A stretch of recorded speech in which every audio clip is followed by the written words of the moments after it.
Um, so before we jump into our sermon today, which is going to look a little different, it's going to be on our screen. We're engaging with the GA sermon.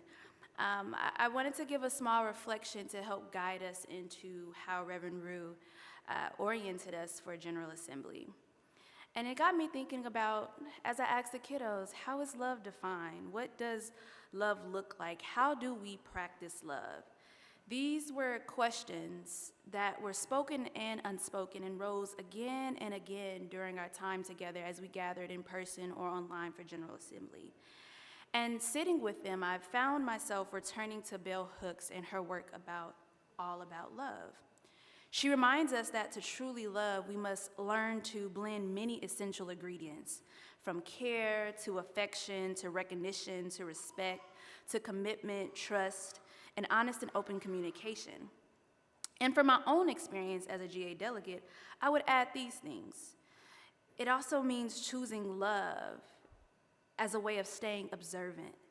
It means remaining reflective, prioritizing marginalized voices, being willing to change when someone expresses harm or a new relational need, having a parliamentarian or someone there to speak with, having a chaplain, developing workshops that help us imagine abolition, staying culturally aware, and staying deeply committed to justice. GA revealed that love is far from passive, that love is a daily practice, that love is a discipline, that love is definitely democratic, and love is communal. Love is a choice we make again and again and again.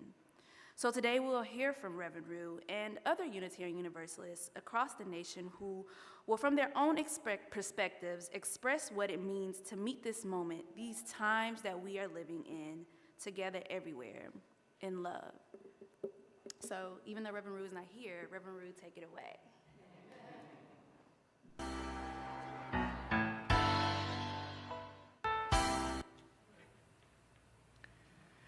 There was an extraordinary Cambodian monk named Maha Ghasananda who survived the brutality of the Khmer Rouge regime.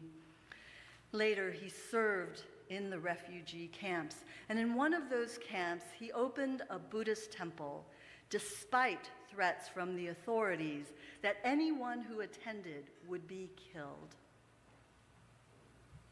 Still, on opening day, more than 20,000 people gathered.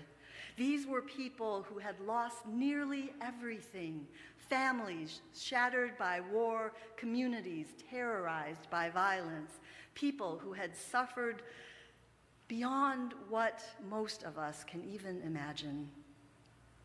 And there, in that dusty square, Maha Ghasananda led them in a timeless Buddhist teaching.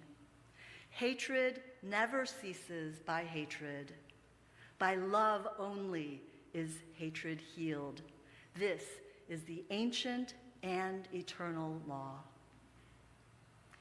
Thousands and thousands of people began chanting those words together, not because love is sentimental, not because love is easy, but because they understood that only love could build a future worth living in.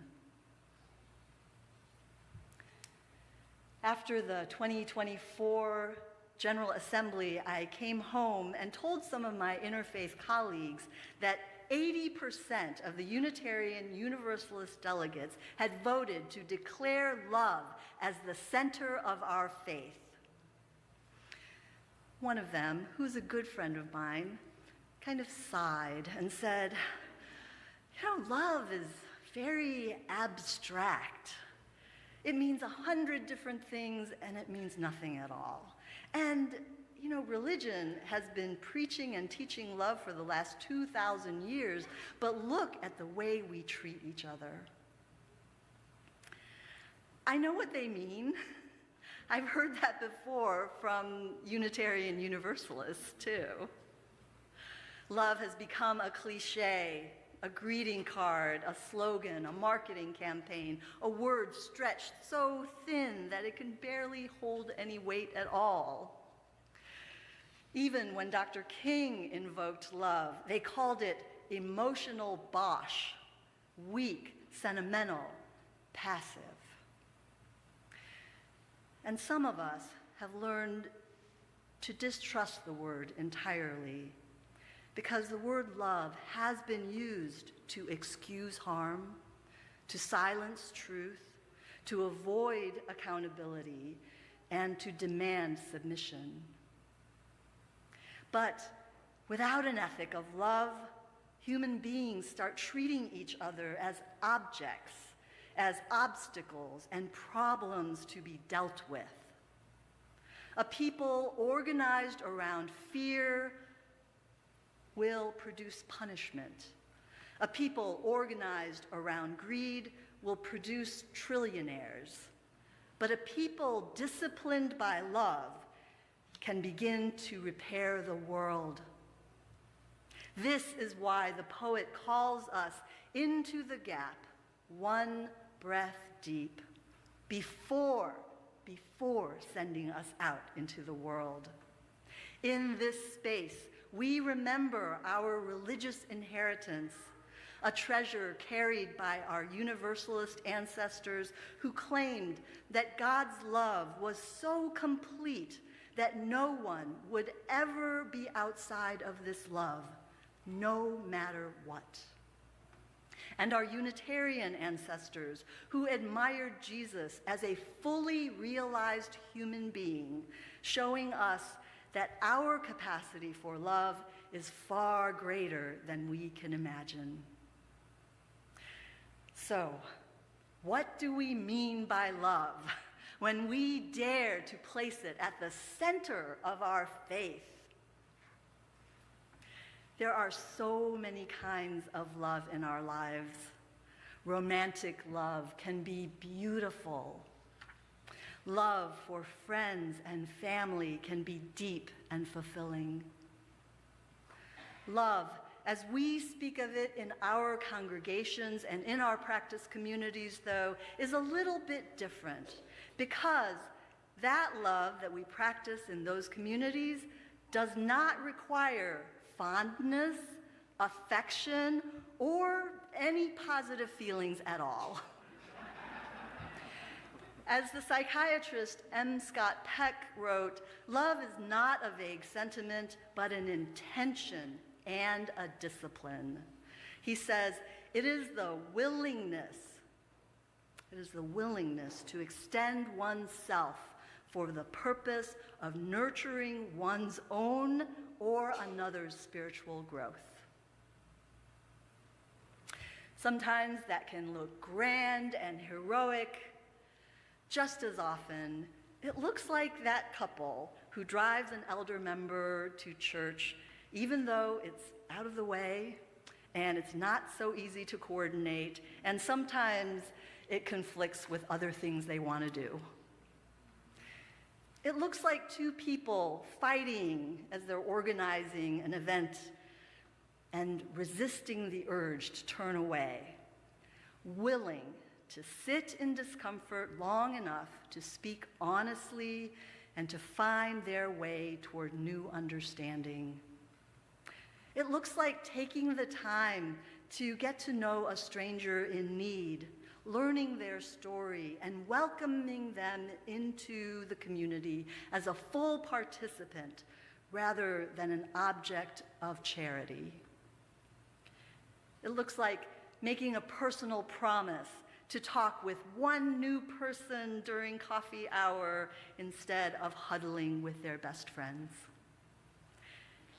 It looks like forgiving someone who hurt you because the burden on your own heart has become too great to carry. Love is so much more than what we feel.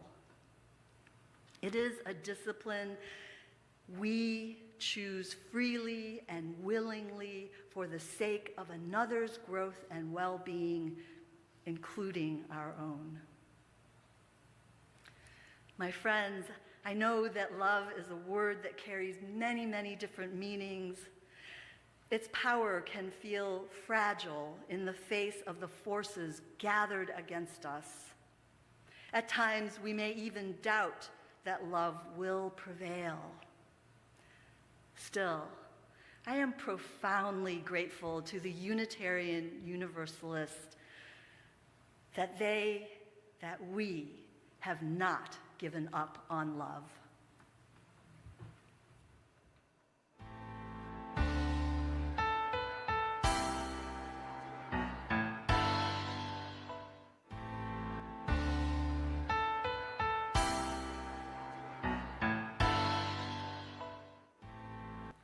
To reflect on love further and hear more voices, we asked the congregants of All Souls New London to respond in words and art to the question, what is love and what does it look like? Hi, my name is Karen, and this is my answer to the question, what is love and what does it look like? I think there's a creative energy at the center of everything. Life yearning for life, interconnecting each piece of existence, and in humans, that energy feels like love. So life generates life in the garlic bulb sold by the organic farmer at the Saturday market. That gathering feels like a celebration and reunion even when I'm a stranger there. And the garlic tastes like earth and passion, and I use it to feed the ones I love. The garlic cloves, the farmer market joy, and chickadee chirps give us courage to gather in protest against the January 6th insurrection, trusting that doing the right thing will engender more of the right thing. And we bolster each other with our presence at home, in the market, at church, and in the public square. Love is the force that gives us courage to stand with each other. It is at the core of every piece of existence. It is in every brushstroke as I paint and pray in the doctor's waiting room. Love is the creative energy at the center of it all. Love is an emotion, but that is a very broad term. Love is watching your sibling take a chocolate bar from its hiding place, knowing mom was saving it and not saying a word. Love is seeing that person, that special one, and lighting up, no matter what mood you're in. Love is choosing to take a nice long bath instead of a quick shower and just soaking the stress out. Love is inviting a friend and catching up over worries, interests, and finding comfort in the fact that you're together. I'm Dallas, and to me, love comes in many forms, including familial, communicational, romantic, and even the small openness between strangers. But it is always rooted in the balance of pain, beauty, and strength. It can be fragile because it asks us to be open and vulnerable, yet strong because it prevails through that vulnerability and helps people stay connected through difficult times. Love is never perfect, but its imperfections are what makes it real and meaningful. Love shows up in simple actions such as the courage to forgive and the act of listening and the choice to stay connected even when it's hard. Sometimes love is shown through big moments, but often found in everyday care and understanding. Love holds us together and reminds us that despite our differences, we need one another and share that acceptance. Love is caring about someone or something even though you don't have to, because this someone or something could bring a lot of joy. Without love, people wouldn't care about anyone or anything, and society wouldn't get anywhere if you don't care about anything. If they didn't care about their house, those are all forms of love, and if everyone didn't care about anything, I mean, they would have like no motivation to do anything, and where would society be at? Just kind of hanging around, kind of dying off. You know? No one would care about anything, you know? In the drawing I drew, there's a hole in the heart, but inside of the heart is somebody caring for someone. That's what love is. Hello, we are John and Linda Sargent. Attention and observation are an aspect of love. opening our minds and hearts and drawing as close as we can to knowing another being's world. We make room for their essence in our awareness. After hours in his kayak watching, John's hands, brushes, and paints have given us a moment with the common terms. During a summer of repeated visits to a bird gathering place, he was awed by the ease of the terns' acrobatic flight. In this painting, the open grace of their wings speaks to me of the sometimes overlooked but essential receptive aspect of love, which is the single word title he gave to this painting. I think love is when someone is affectionate to you, which can be showed in a lot of different ways. You might not always see it when you argue with your mom or if you have a disagreement with your friend. There's love everywhere. Even if you don't feel it or see it, it's like when your mom argues with you. She's only doing that because she cares about you and doesn't want you to get hurt from a boy or dying here, all to keep you safe.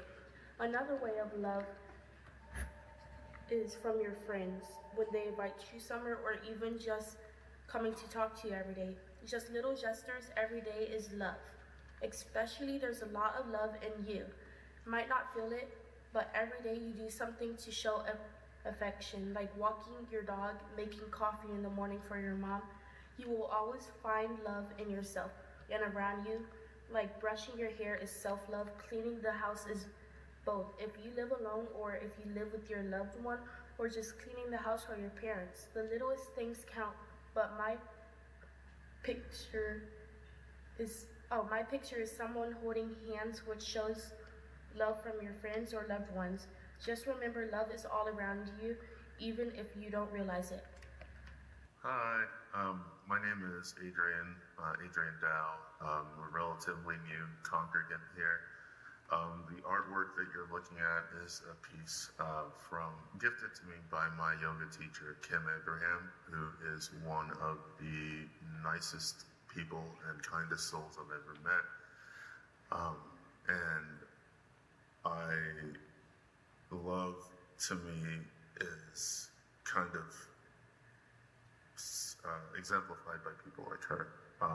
When she first met me, she didn't know who I am. But she had never met me before, of course, didn't know my name, and invited me to her yoga class and said that after a while, she told me that when she first met me, she recognized me right away. And I felt seen and heard in a way that I've only felt a couple other times, and those are people that will be in my life forever, like my co-parent and my best friends. And I mean, it's the sort of love that you would only expect from a parent or a member of your family. And I truly feel that the people of New London are a found family, and that is how I appreciate and have learned to appreciate love in the world is through them. And that's it. My name is Nora. When the world is at its last string, that string is a magic heartstring. Love is a bonding connection, and without it, no one can survive.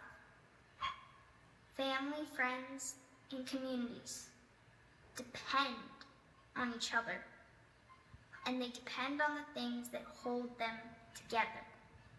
That thing is love. Flowers cannot bloom without the sun, and we cannot bloom without love. Love is our umbrella in the rain. Love is not always something we see, but something you can feel. Before babies can even say the word love, they know it and feel it. When you fall, it is love that catches you. Love is the everlasting light in the dark. We may have all come from different values and beliefs, but in the end, we all find a way to love.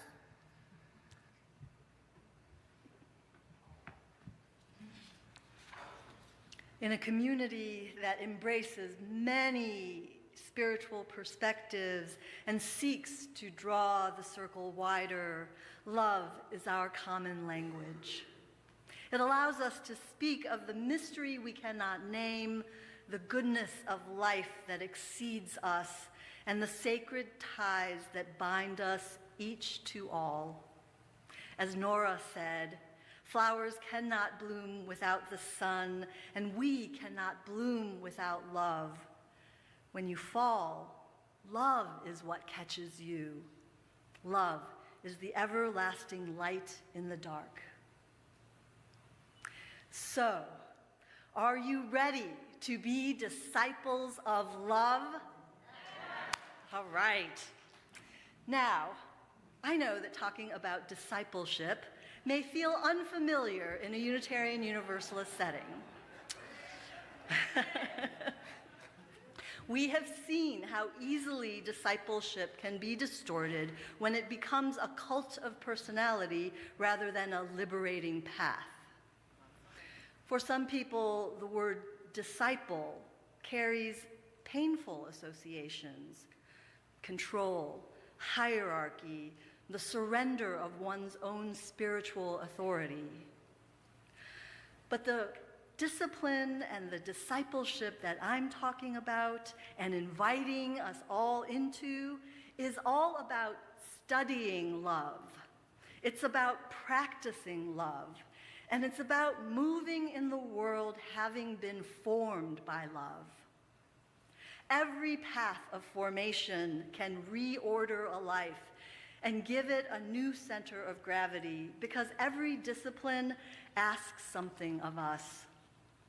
To be a disciple of love is to allow ourselves to be reshaped and stretched often beyond what is comfortable, especially when we are called to love our enemy.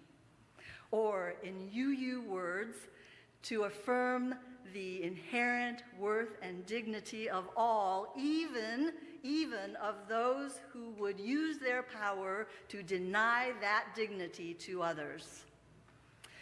Discipleship is not easy, and yet following the way of love is what keeps us from being consumed by the very forces that we are trying to resist. Without a discipline of love, our activism will burn out. Our longing for justice can become untethered from mercy, and we risk becoming spiritually starved. I know what that feels like. When I returned to parish ministry after years in healthcare chaplaincy, I was so swept up in the busyness of the congregation and the urgency of meeting this moment that I nearly forgot the very practices that made such work possible. My physical health suffered. My mental health suffered.